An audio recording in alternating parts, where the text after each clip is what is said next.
This week we head to South Korea for the Wargaming League Asia APAC Season 2 finals to watch the best in the region duke it out in World of Tanks. Then, if that's not enough for you, Jonny Robot chats about Assassin's Creed Rogue, which is out right now for PS3 and Xbox 360. This is Player Attack.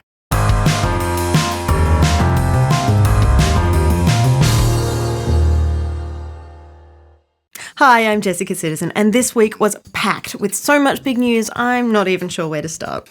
Let's begin with some Nintendo, because the stuff that came out of the most recent Nintendo Direct is pretty great.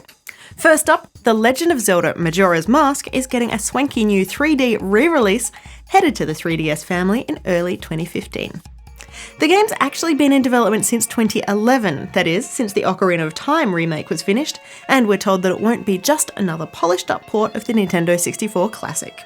Instead, the team is promising that it will be worth the wait, with a gameplay experience that won't take away from the unique world we last visited in the year 2000. We've also been told that you will be able to use your amiibo figurines with your copy of Mario Kart 8 on Wii U. While the toys won't unlock any new races or cars, tapping a selected figure to your Wii U gamepad will give your Racing Mii a specially themed outfit complete with helmet.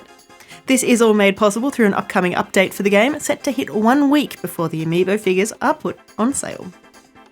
In other news, it's also been a massive week for Blizzard. The World of Warcraft developer made several big announcements at BlizzCon this past weekend, including its first brand new IP in nearly 2 decades. Overwatch is a brand new pick-up-and-play first-person shooter featuring a ridiculously diverse cast of heroes.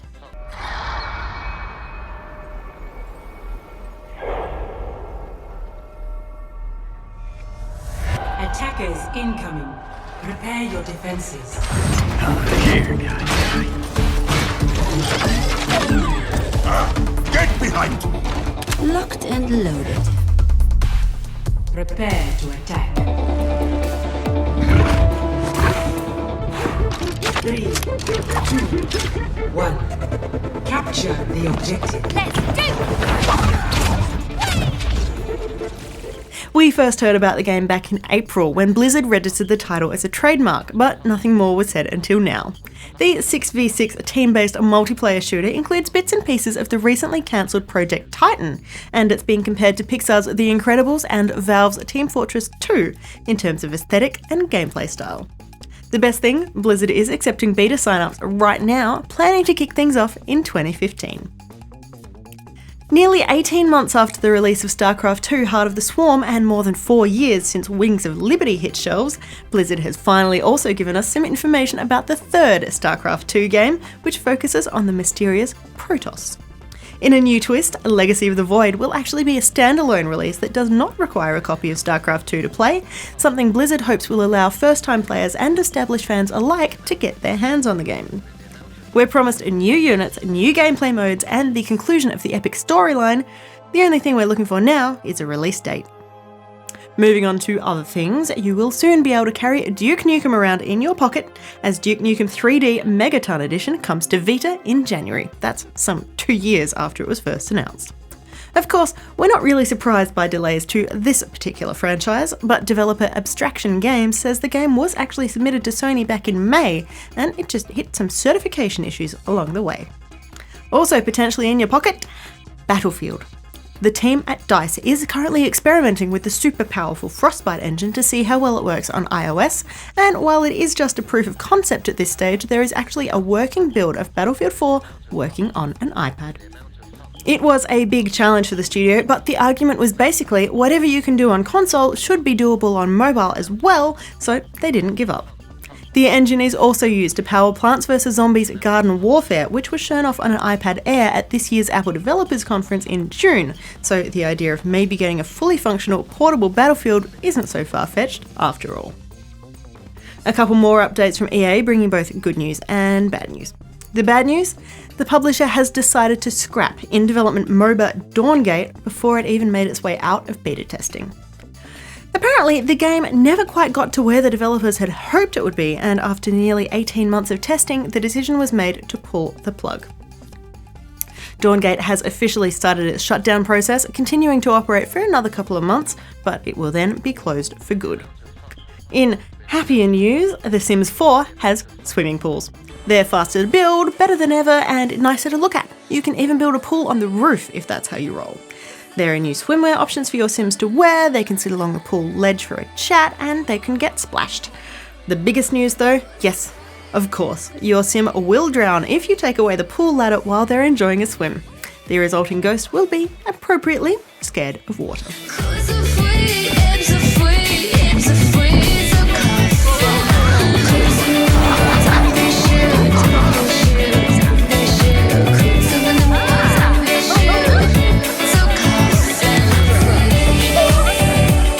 And finally this week, Grand Theft Auto 5 is getting something we've wanted for years now, a first-person perspective. The Xbox One, PS4 and PC versions of the game are getting a brand new gameplay mode, so you can explore the world of Los Santos directly through the eyes of Michael, Franklin and Trevor.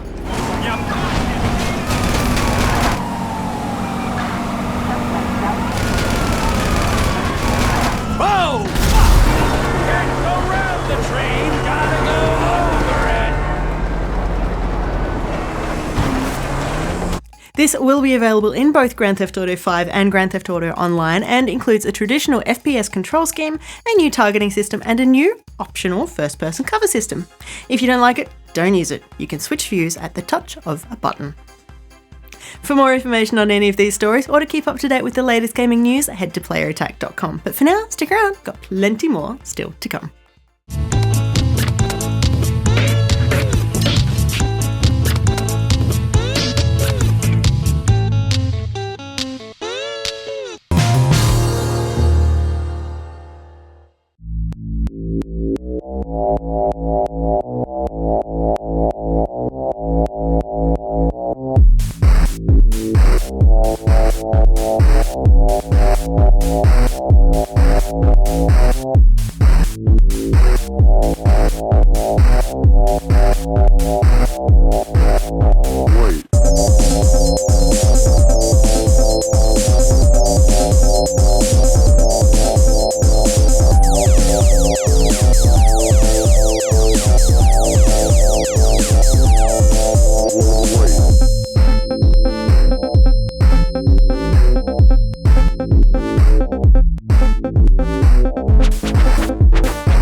A few weeks ago, Player Attack was invited to the Wargaming League APAC Asia Season 2 finals in Seoul, South Korea. The Wargaming League is an esports organisation put together by Wargaming.net, the company behind World of Tanks. The free-to-play game started in Russia back in 2010 and has quickly grown to become one of the largest online games in the world. At the end of last year, there were 75 million registered gamers playing World of Tanks, and the number is growing all the time.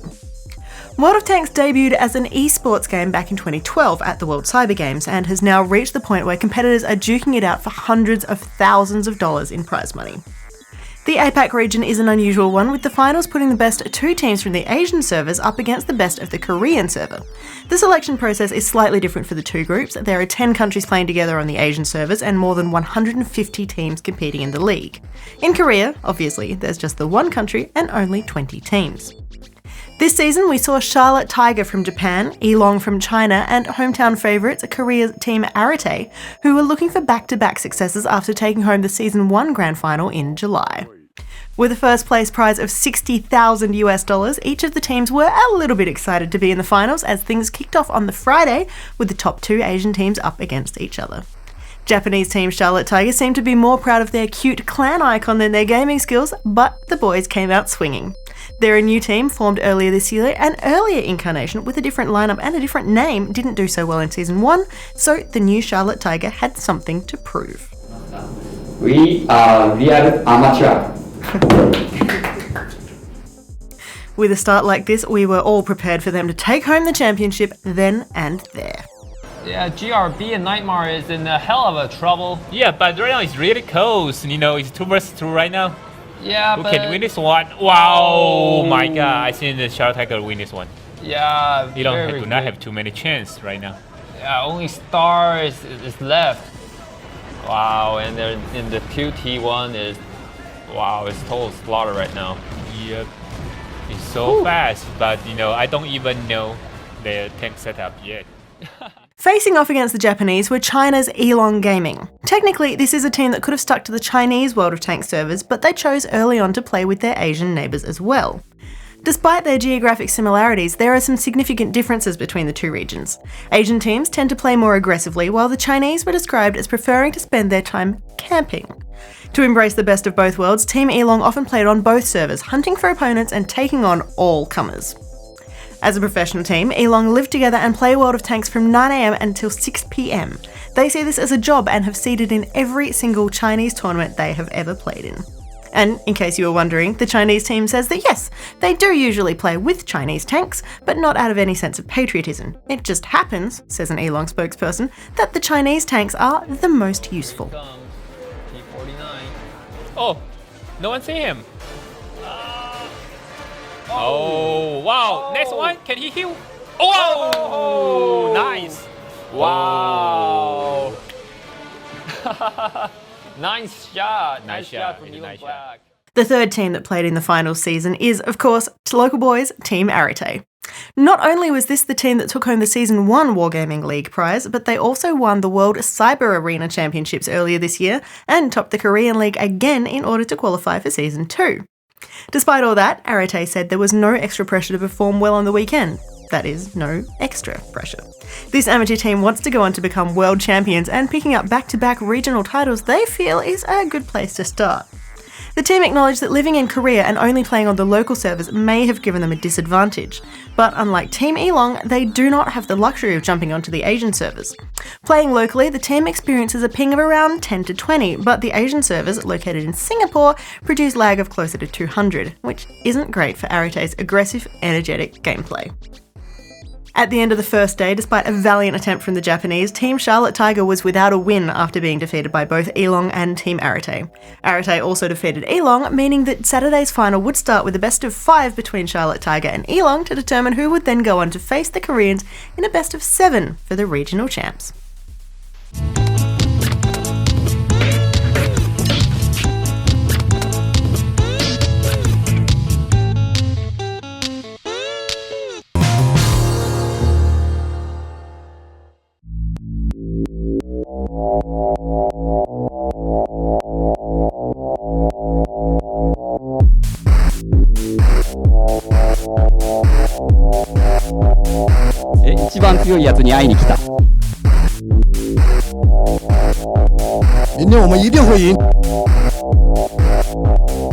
최고는 언젠가 무너져. 그래서 우리가 이길 거야. 너네 잡으러 우리가 곧 간다. 기다려. 최고는 무너지니까. Before we headed to the Wargaming League Asia APAC Season 2 finals for World of Tanks, Player Attack was invited to Wargaming's Korean offices for a quick tour and some lunch. If you thought I was going to tell you about delicious home-style Korean barbecue or share a tasty recipe for fermented cabbage known as kimchi, think again.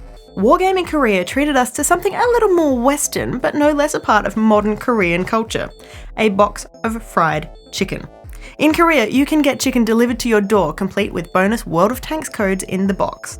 It turns out, in an effort to attract more people to its game, Wargaming Korea has teamed up with all sorts of companies, including a number of lifestyle brands that might otherwise have nothing to do with video games. At the moment, Wargaming is working internationally with Sony to promote Brad Pitt's new film Fury. In Korea, this has been taken one step further, with model toy company Tamiya also brought in. The three companies are working together so that fans can feel, watch and play through the same experience. We caught up with Kai Choi from the Korea office to find out more about the local collaborations the companies come up with. We done with the collaboration with the army, and also we do with the chicken company, and also we do the Fury, of course, all of us knows. So actually the collaborations in army, we are really successfully doing it, and we go to the army festivals this year, and last year we done it. And drink company, as you say, we go to every convenience store with our logos and then the drinks, and users really like it. And chicken service, of course, in Korea, really famous to order the delivery food in their homes. So actually, they delivery food, our World of Tanks bonus codes inside, and they having food in their home and playing their games in World of Tanks. Working with the army makes a lot of sense. How did that come about? Actually, it comes from the army. Suggestion comes from the army first, because army thought our game is not really violent, because we are the all ages games, of course. So army thought wargaming, like having a tank fighting, is not killing people, of course, inside. So no bloods inside. So and concentrate on the teamworks.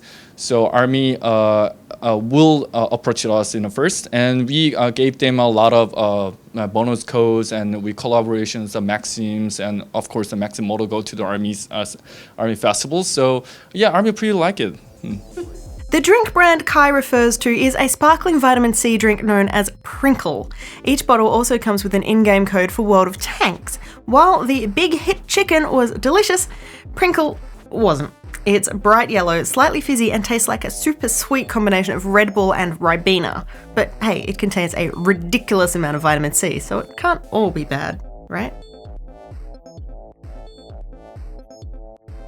Korea as a country takes esports so seriously that there are actually government policies that support pro gaming teams, giving competitors grants and extra funding so that they can better train in their chosen game. If you think this sounds like a great place to play, it gets better. Seoul is also home to the world's first dedicated esports venue, which actually opened back in 2005. The grand final for Wargaming League APAC Asia Season 2 was held in Blue Square, a performing arts centre. The crowd was hyped. Some fans had their faces painted and waved signs to support their favourite teams, while others went one step further and held up pictures of their favourite tanks. It turns out that the British experimental super heavy TOG 2 has quite the fan base. Charlotte Tiger vs Elong is a best of 5 match to determine who would play against the Korean champions Team Arete. This time, the Chinese team is a little more prepared to fend off the Japanese invasion, with Charlotte Tiger unable to repeat the lightning-fast whitewash it managed the day before. Instead, the two teams held each other off in a war of attrition, prompting the first match into a draw. Both teams then won a game each before facing off for the decider. And while Charlotte Tiger has some great history with this map, they were sent home to Japan disappointed, as China's Elong Gaming proved to be too strong. Final scores 3-2. And he's burning down. Is that T1 Wow. Cunningham? He got the kill! Opus got the kill! We saw the novelty T1 Cunningham kill the AMX 1390. And now it's all up to Plateau to pull off a miracle. Okay, it's over. Quite unfortunate. Yeah, but I think that's the only mistake the Shadow Tiger made today, but it's really big mistake. After some technical difficulties, Elong and Arete faced off against each other, the best in Asia versus the best in Korea, and two of the fastest, most energetic teams in the league. We were expecting this one to go quickly, but Team Arete stumbled in the first 2 rounds, giving Elong a draw in the first and an easy win in the second. But by round 3, the Koreans had found their feet. Levelling the score at 2-2, it proved a turning point in the match, as they won round 4 and then took their psychological advantage into an easy decider. It's extremely difficult to kill the entire enemy team in 60 seconds, but we have 5 light tanks from both sides, so anything is possible here. Here we go, the chaos ensues, it's getting started! 420 HP off of GRB and taken out of the game. Shako down to 254, and immediately we see Black taken out. Perfect coordinated for a 667 off of Sihu Papa, and Shako was just taken down. Star losing 422. Nightmare now trying to do what he can to shut out Gimp, but it's not quite working out. It's a 2 versus 3, 772 off of Nightmare, and was that a Ram that killed him? I believe it was. 30 seconds on the clock, and I don't know if Elong can get this or not. The answer is no. The final game ends in victory for Arete. They get the $60,000 US. They're shouting and cheering on stage for their play. The Asian World of Tanks servers encompass 5 official languages and more than 150 teams from various countries. Despite the fact that these 2 days of competition were dominated by non-English speaking Asian teams, this doesn't mean that gamers from Australia and New Zealand are not included in the league. In the Wargaming League Asia APAC Season 1 finals, Team PvP Super Friends came third with team members from the Philippines and New Zealand, and the head of Esports Asia says he expects Australia and New Zealand should play a bigger part in Season 3, and we're getting stronger all the time. Until then, though, the league is being dominated by the Koreans, which shouldn't really be too surprising. Season 3 is starting soon, with the finals set for the end of March 2015. Team Arete is hoping to be there again, setting their sights firmly on becoming Wargaming League International World Champions. Of course.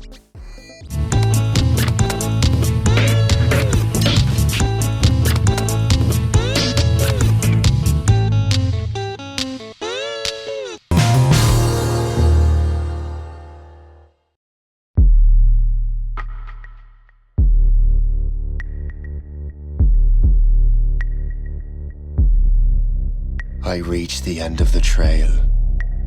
The air is still, and I am a hunter.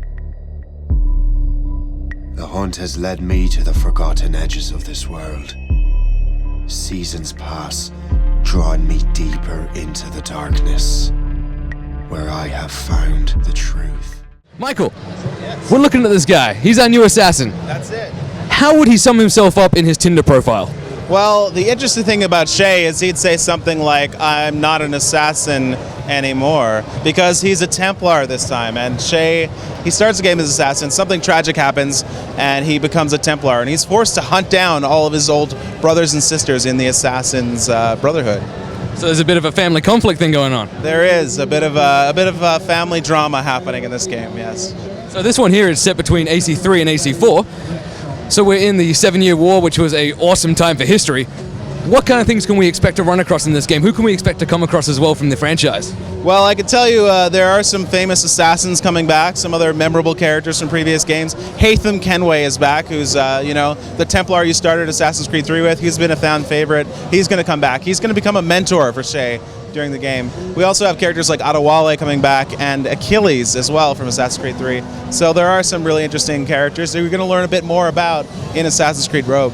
The 7-Year War is an amazing time period to set this game because it's a big conflict between the British and French, and they're fighting really for control of the world, and as well in the North American theater. So that actually has a lot of impact on gameplay. You know, you can go on land and you can actually find skirmishing troops from from Britain and France. You can help the British win. You can also, at sea, take part in these big naval clashes where, you can help the British defeat the French, and they'll give you a nice reward. So there's a lot of interesting gameplay opportunities thanks to the setting as well. So what I'm hearing is basically beat the French. Well, that's right. Unfortunately, but look, the British have been getting a lot of flack in the Assassin's Creed games. They've been dying a lot, so this time they're actually going to help them out for the first time. The most exciting thing you said there to me was the naval combat is back. Is it the same as Black Flag, or has it been amplified a bit more? Are there any tweaks and touches? Oh yeah, we've absolutely taken the naval to a whole new level this time. We've improved it in 3 major ways. So the first way is your brand new Templar weapons. You know, you've got access to advanced Templar technology, so that means you've got the puckle gun, an early form of machine gun you can use to tear apart weak points on an enemy ship and just blow apart little gunboats and stuff like that. You can actually drop burning oil out of the back of your ship in order to create a huge line of fire on the sea. You can see enemy crewmen diving off their ship after being set on fire when you use this weapon. So it's really, really cool. The second major improvement is the ice ingredients. So we've got icebergs, ice walls, we've got ice sheets you can break through with your ram. If you want to use an iceberg as temporary cover to absorb a round of cannonballs for you, you can drive behind it, or sail behind it, I should say, and that'll work for you. You can even destroy an iceberg and create a huge tidal wave that will actually knock out schooners or any gunboats that are fighting you. So it's really a cool way to add some more dynamics. And the third way is what I mentioned before, having those British allies at sea. So you could be fighting an enemy, and then all of a sudden a British man of war might just line up some mortars and take your enemy out that you're fighting. So it's really interesting and adds a lot more variance and dynamism to naval combat.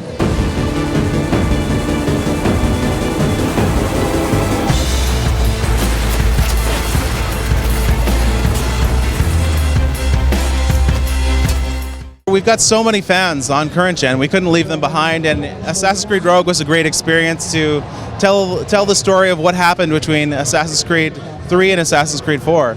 So if you play Assassin's Creed 4, you know that Edward left the North American Brotherhood in a really good place. You know, they had a lot of members, everything looked like it was going to be fantastic for the Brotherhood. But if you played Assassin's Creed 3, you find out you know that the Brotherhood is shattered. So our fans were wondering what happened, and Assassin's Creed Rogue kind of answers that question. And a lot of it had to do with this man, Shay Patrick Cormac.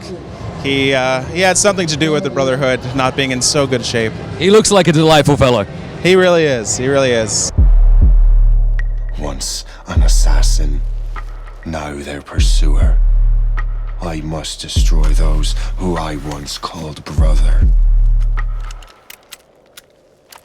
The air is still, and I am a hunter.